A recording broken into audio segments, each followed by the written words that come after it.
It's last-minute cancellation of a planned strike on Iran. Chris Wallace is here for our Friday chat. It's nice to see you, sir. Good to be with you. It is Fox News reporting that 11 o'clock yesterday morning there was a national security briefing. The president was not in it. It's Fox News reporting that at 3 o'clock there was another briefing during which the president would have been given the details of the strike, including a casualty count. It's our reporting that he was said to have had concerns after that briefing about the casualty count, that he then spent some time on the phone, and that during the 6 o'clock hour or whenever it was, 10 minutes before go, he called it off because of the 150 that he had just learned about. Something's wrong there. Yeah, I talked to a former top national security official in an earlier Republican administration who says this just doesn't add up, that if when the president meets with his top Pentagon people, they give him a very thorough list, a menu of targets, and say, you can hit this target, you can hit that target. If you do, here are the possible casualties. They run through the whole thing. This is a routine thing that the military does in these kinds of situations. And it is at that point that a president would have been fully briefed by the generals as to, if you hit target A, here are the dangers, or here's the possible collateral damage. So the idea that the president 10 minutes before the actual go, and again, the New York Times is reporting that the ships were in place, that the airplanes, the warplanes were in the air, that 10 minutes before you're learning for the first time that there were going to be 150 casualties seems pretty unlikely, and certainly not the way it's been done in the past. How is this different from President Obama pulling back from the red line in Syria? Well, it's a question you have to ask yourself. And first you ask yourself, if what happened yesterday had happened under President Obama, where the president gives the order to strike, that the planes are in the air, and 10 minutes before he pulls them back, what would have been the reaction from Republicans and probably from some Democrats as well? And you don't have to entirely guess, because we know, and it wasn't nearly this much of a hair trigger, where the President Obama set the red line back in 2012 and said if Bashar al-Assad, the dictator in Syria, had another chemical weapons attack, that would be the red line, the trigger for military action. But before he had actually ordered it, he pulled back and he got hammered. President Obama got hammered, and one of the people he got hammered by was Donald Trump, who as recently as 2017 as president said that this sent a signal of weakness not only to Syria, but around the world, about what American resolve is and about what the word of the president meant. And now we have this happening by President Trump on his watch. Does this impact the United States' ability to deter Iran? Well, I think it depends. First of all, we don't know that there might not be another strike tonight or tomorrow or whenever. And the U.S. obviously still has enormous capabilities. But you do have to think to yourself that the president had talked about getting tough.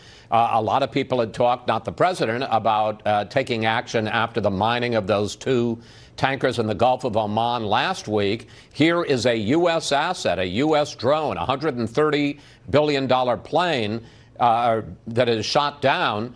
And, you don't have to level Tehran. You can, according to the New York Times, take out some radar batteries, take out some missiles installations. And in the middle of the night, I can't imagine there would have been 150 people around them. And the president, at the last minute, decided not to do that. So it does send a signal. On the other hand, the U.S. is still the U.S. and still has enormous assets in the region. So I don't think that the mullahs in Iran think that they have an absolutely green light to do anything they want.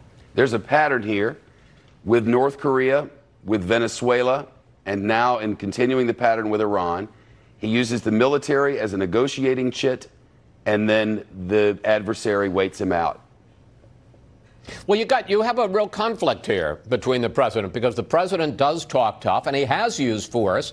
He has used cruise missiles at least twice in Syria to go after Syria and Bashar al-Assad after after the use of chemical weapons. That and the worked first out. time he did it back in April of 2017, the point was made he was going to enforce the red line that Barack Obama did not.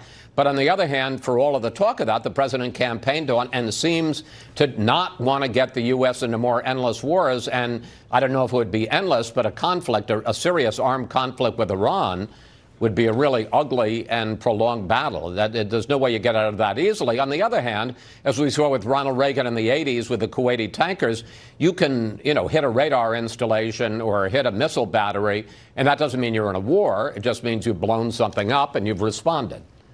Anybody heard from John Bolton today? I haven't. Have you? No. I just wonder if he's going to keep working there. I don't know. I would think he wouldn't be especially happy about this. Speaking he's been dreaming about hitting the Iranians since Fluff was a kitten. She's a full-grown cat. Is that a Mississippi expression? I think it's mine, but the fact remains, it's been one of his primary objectives since long before he worked here. I mean, that's the top of the John Bolton list, strike Iran.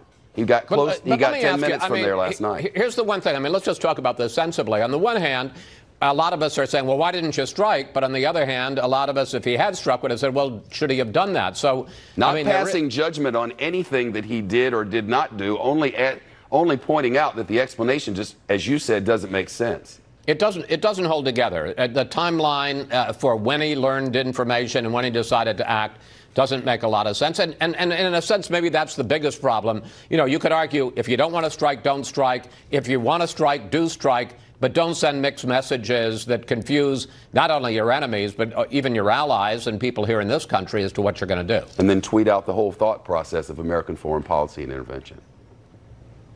Well, that's an observation, not a critique. I'm looking forward to the program this weekend, Chris. All right. Yes, I am too, particularly because we're going to have Tom Cotton on. Tom Cotton, senator from Arkansas, a real hardliner in Iran. And even after the tankers, he said that it needed a military response. So I'm going to be very curious to hear what he has to say about. And of course, we don't know. In 48 hours from now, when Fox News Sunday comes on the air, perhaps we will have taken military action. So we'll talk to Tom Cotton about all that. All right, Chris. Have a great weekend. Thank you. Same to you. Thank you.